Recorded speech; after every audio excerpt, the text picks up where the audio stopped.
வணக்கம், இது உங்கள் தினக்கதிர்.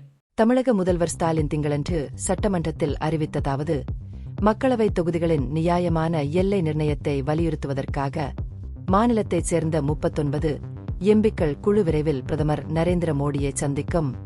இந்த நடவடிக்கை தமிழ்நாடு மற்றும் இதேபோல் பாதிக்கப்பட்ட பிற மாநிலங்களின் உரிமைகளை பாதுகாப்பதை நோக்கமாக கொண்டுள்ளது.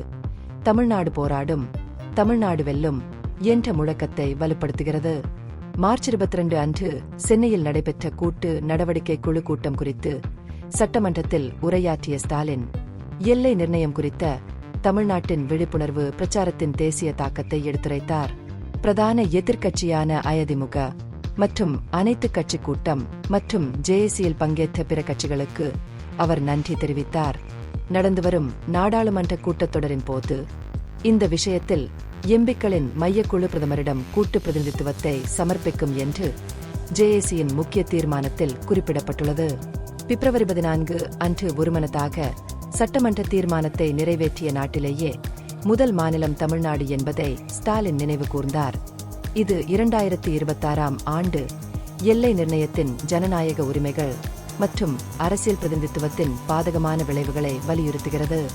மார்ச் 5ஆம் தேதி நடைபெற்ற அனைத்து கட்சி கூட்டத்தின் போது 1971 மக்கள் தொகை கணக்கெடுப்பு 2086 வரை மேலும் 30 ஆண்டுகளுக்கு எல்லை நிர்ணயத்திற்கான அடிப்படையாக தொடரும் என்பதை நாடாளுமன்றத்தில் தெளிவான உறுதிமொழியாக வழங்குமாறு பிரதமரை வலியுறுத்தி மற்றொரு தீர்மானம் நிறைவேற்றப்பட்டது. நியாயமான பிரதிநிதித்துவத்தை உறுதி செய்வதற்காக அரசியலமைப்பு திருத்தம் ஒன்றை அனைத்து கட்சி கூட்டமும் கோரியது என்பதை முதல்வர் வலியுறுத்தினார். பல மாநிலங்களின் முதலமைச்சர்கள் கலந்து கொண்ட முதல் ஜேஏசி கூட்டம் 1971 மக்கள் தொகை கணக்கெடுப்பின் அடிப்படையில் நாடாளுமன்ற தொகுதிகள் முடக்கத்தை 2001 இல் வழங்கப்பட்ட நீட்டிப்பை போலவே மேலும் 25 ஆண்டுகளுக்கு நீட்டிக்க கோரும் தீர்மானத்தை நிறைவேற்றியதாக அவர் குறிப்பிட்டார்.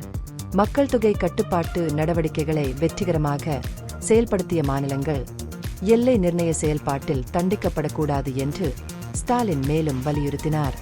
ஜேஏசி ஏற்றுக்கொண்ட தீர்மானங்கள் மக்கள் தொகை வளர்ச்சியை குறைப்பதன் மூலம் தேசிய வளர்ச்சிக்கு பங்களித்த மாநிலங்களின் உரிமைகளை பாதுகாக்க வேண்டியதன் அவசியத்தை அடிக்கோடிட்டு காட்டின. மேலும் அவை அரசியல் பிரதிநிதித்துவத்தில் நியாயமற்ற முறையில் பாதகமாக இல்லை என்பதை உறுதி செய்தன. இந்த பகுப்பாய்வு நுண்ணறிவுள்ளதாக கண்டால் முக்கியமான அரசியல் முன்னேற்றங்கள் குறித்த கூடுதல் புதுப்பிப்புகளுக்கு லைக் செய்யவும், ஷேர் செய்யவும், சப்ஸ்கிரைப் செய்யும். இது உங்கள் தினக்கதிர். நன்றி.